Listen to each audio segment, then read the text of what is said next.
bienvenidos al segundo podcast de Fundamentos de Medicina y Enfermería. En esta oportunidad van a escuchar lo que es tiempos quirúrgicos. Corte o diéresis. Se denomina así a la separación de tejidos o planos y a la incisión metódica de partes blandas. La principal característica del instrumental de corte es que resulta ser filoso y cortante. Entre el instrumental de corte figura el bisturí, el electrobisturí, los osteotomos para cortar hueso, las tijeras y todo tipo de herramienta que tenga filo en su hoja o punta. El procedimiento para montar el bisturí consiste de manera fundamental en 3 pasos. Primero, tomar la hoja de bisturí, de preferencia con un portaagujas, nunca con las manos. Segundo, fijar la hoja al mango, deslizando la hendidura dentro de las muescas de este. Y tercero, asegurar con una ligera tracción que la hoja haya quedado perfectamente insertada. Tijeras. Las hojas de este instrumento varían en razón de su objetivo. Las hay rectas, curvas o en ángulo, romas o con punta, con ramas cortas o largas. También existe variedad con respecto a su utilidad. Las hay para cortar o disecar tejido, como tijeras de Metzenbau, de Iris, de Potts. Para corte de material, tal como sutura, gasas o apósitos, tijera de mayo, recta o curva. El tipo de tijera y bisturí que habrá de utilizarse estará determinado por la localización del tejido. Precauciones.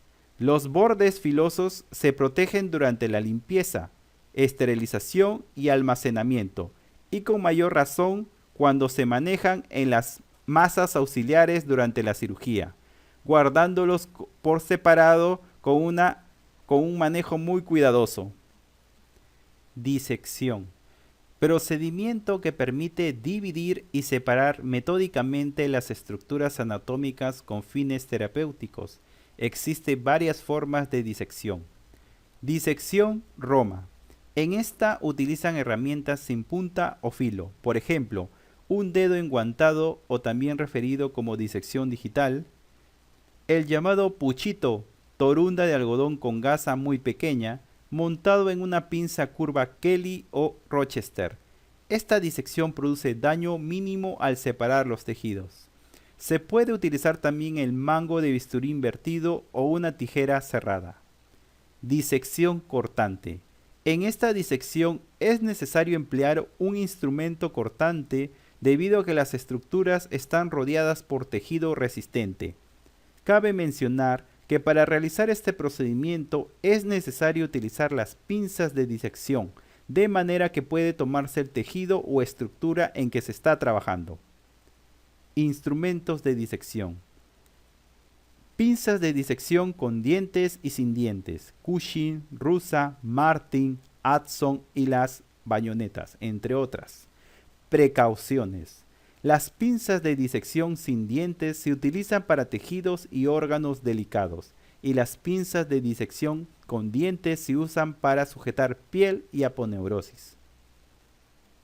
Hemostasia. Maniobra que se lleva a cabo con ayuda de una pinza para neutralizar la hemorragia y ocluir los grandes y pequeños vasos, a fin de evitar pérdida de sangre. Se utiliza en general para el clampeo de los vasos sanguíneos o linfáticos, para ligarlos o coagularlos posteriormente. También tiene por objetivo la presión y movilización de tejidos blandos. Las partes de una pinza son mandíbula o mordaza, articulación, caja de traba, cuerpo o mango, cremallera y anillos. Las mandíbulas prensan el tejido y al cerrar quedan casi unidas una con otra. Permanecen estables mediante un engranaje oculto y son controladas por anillos. Procedimiento para realizar hemostasia. Hemostasia temporal o transitoria.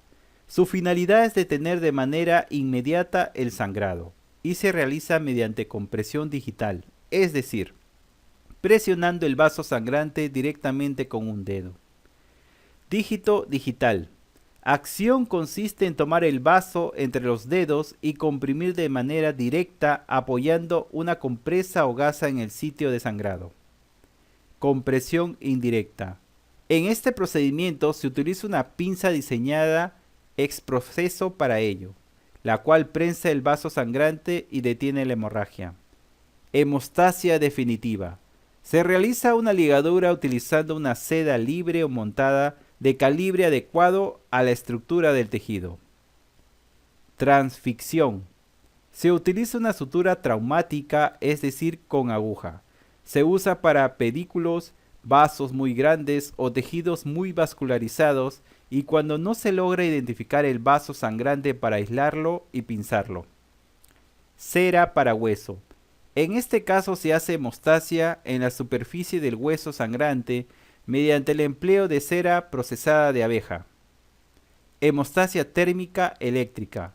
En este proceso se emplea el electrocauterio, que produce suficiente calor para cortar y coagular de manera simultánea. Instrumentos para hemostasia. La longitud y estructura de la pinza debe estar relacionada con el sitio en que se trabaja. Sin embargo, algunas pinzas están diseñadas para utilizarse en sitios muy concretos, como es el caso de las pinzas intestinales de Ping o las pinzas vasculares atraumáticas. Existen diversas pinzas hemostáticas cuyas ramas pueden ser rectas, curvas o en ángulo, y las estrías horizontales, diagonales o longitudinales, con punta redondeada o con un diente. La longitud de las ramas y de los mangos varía. Las pinzas con punta fina se utilizan para vasos y estructuras delicadas y pequeñas. Las ramas largas y fuertes se emplean en estructuras densas, grandes y de tejido grueso. Los mangos largos se utilizan en estructuras y cavidades profundas.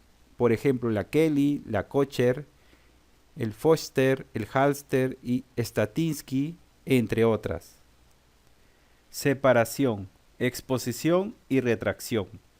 Para tener una correcta exposición del sitio quirúrgico a medida que se profundiza por planos, es vital efectuar una correcta separación de los músculos, partes blandas y estructuras que permiten una visión clara y realizar las maniobras de manera correcta. Existen dos formas de separación. Primero, manual. En este tipo de separación se tracciona con las manos, auxiliándose de los instrumentos conocidos como separadores manuales, los cuales son diversas formas y características. Estos instrumentos pueden ser de hoja sólida o dentada, en forma de rastrillo. A menudo se utilizan en pares y deben ser sostenidos por un ayudante. Instrumentos de separación manual. Los más conocidos son los de Farabo, de Mayo, Richardson, de Escápula, Oman, Zen, entre otros. Entre ellos también figuran los denominados separadores manuales maleables, cuya principal característica es que puedan doblarse según se requiera, de tal forma que se alcance el ángulo y la separación necesarios. Cabe citar en este grupo los separadores de Deber, así como los cerebrales. Segundo, automática. Este tipo de separación se realiza con la ayuda de un dispositivo provisto de ramas articuladas y un sistema de fijación mecánica que rechazan los tejidos, sin que ellos intervengan las manos, es decir, una forma colocada del separador. Se deja ahí de manera permanente, retirándose una vez concluida la intervención. Entre estos separadores se encuentran de Weitplaner, de Bigman, de Gosser y de Finocchietto. Para retraer o sostener estructuras anatómicas o tejido circundante que se encuentre en el sitio quirúrgico, es necesario hacerlo con ayuda de algunas pinzas que tienen justamente esta función y que se encuentran de forma simultánea con el instrumental de separación. Tal es el caso de las pinzas de anillos, de Backup, Tubal, entre otras. Algunas de estas pinzas son utilizadas para estructuras delicadas, como es el caso del hígado, ya que la mandíbula de esta pinza no causa daño al hígado.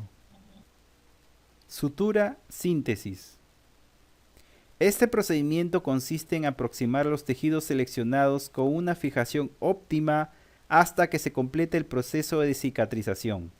Dichas maniobras tienen por finalidad unir de nuevo los tejidos y restablecer el uso de continuidad, para lo cual se emplean portaagujas, agujas y suturas. Instrumental para sutura. Portaagujas. Como indica su nombre, este objeto se utiliza para sostener las agujas quirúrgicas curvas y es muy similar a las pinzas de Mostacia. Su diferencia radica básicamente en que las ramas son cortas y firmes, por lo que no estropean el material de sutura. Su tamaño está relacionado con el de la aguja. Sus ramas son rectas, pero los hay curvos o en ángulo.